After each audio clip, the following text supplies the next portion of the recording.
Hello दोस्तों, good morning. आज हम पढ़ने जा रहे हैं औलिकर वंश।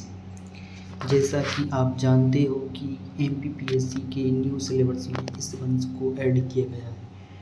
फर्स्ट पेपर के पहले पार्ट की सेकंड यूनिट में इस औलिकर वंश के बारे में पढ़ना है। चलो दोस्तों, बिना देर किए हम इस पर चर्चा करते हैं। पहले पढ़ते हैं कि ये औलिकर वंश कहाँ था। तो औलिकर वंश मध्य प्रदेश का एक प्रमुख वंश है। ये मध्य प्रदेश के, आप जानते हो, इस वाले रीजन मुख्य रूप से मंदसौर क्षेत्र में औलिकर वंश था। ठीक है। औलिकर वंश का संस्थापक नरवर्मन था। ठीक है। इसकी राजधानी मंदसौर थी, बताई थी मैंने आपके लिए। वो इसकी जानकारी मिलती है दसपुर अभिलेख से। वही इसका क्षेत्र मालवा है।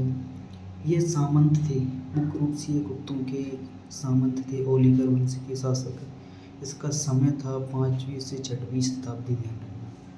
इसके शासक थे नरवर्मन, जयवर्मन, सिंहवर्मन, बंधुवर्मन, यशोधर्मन जैसे प्रमुख शासक थे, जिसके बारे में वर्णन किया गया है इनके बारे में। ठीक है, चलो आगे पढ़ते हैं। अब पढ़ते हैं हम इनके महत्वपूर्ण शासकों के बारे में। तो पहले शासक आते हैं इनका महत्वपूर्ण शासक, उनका नाम है बंधुवर्मन।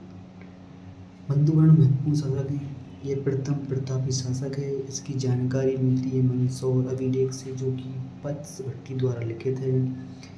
यह कुमारगुप्त प्रथम के समय सामंत शासक था। कुमारगुप्त गुप्तों का एक प्रमुख शासक था।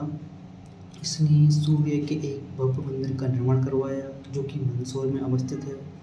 इसके समय ही बुनकरों की एक श्रेणी लाट प्रदेश से मंदसौर आई थी।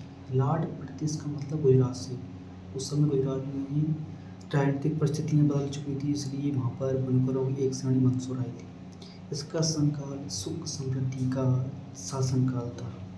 इसका शासनकाल क्या था? सुख समृद्धि का शासनकाल था। इसके बाद आता है यशोधर्मन। यशोधर्मन सबसे प्रतापी शासक था।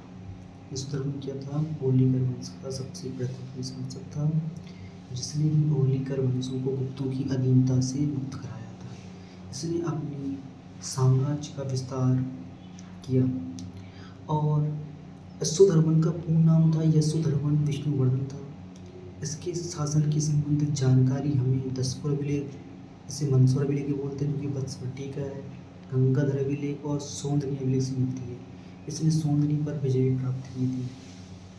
इसके अब देखते हैं हम इसके साम्राज्य विस्तार के बारे में देखते हैं। चलो, इसका साम्राज्य उत्तर में हिमालय तक विस्तृत था। वहीं पूर्व में लोहित, अर्थात ब्रह्मपुत्र की एक सहायक नदी लोहित है, उस तक इसका साम्राज्य था। असम राज्य तक इसका साम्राज्य विस्तार था पूर्व में। वहीं दक्षिण की ओर देखें तो महेंद्रगिरी, उड़ीसा क्षेत्र, तेलंगाना क्षेत्र तक इसका साम्राज्य का विस्तार था दक्षिण की ओर। वहीं पश्चिम की तरफ देखें तो अरब सागर तक, गुजरात प्रांत तक इसका साम्राज्य विस्तार था। अब बात करते हैं कि यशोधर्मन की महत्वपूर्ण उपलब्धि क्या रही। तो उसने मिहिर कुल, जो कि गुर्जर प्रतिहार वंश का प्रमुख शासक था, उसको पराजित किया था। इसकी एक महत्वपूर्ण उपलब्धि थी। इसके अलावा इसने उन्हों को पराजित किया था। इस समय उन्हों का आतंक हुआ था, तो उसने उन्हों को पराजित किया था। तो यह इसके शासन की बेहतरीन उपलब्धि है। ठीक है दोस्तों।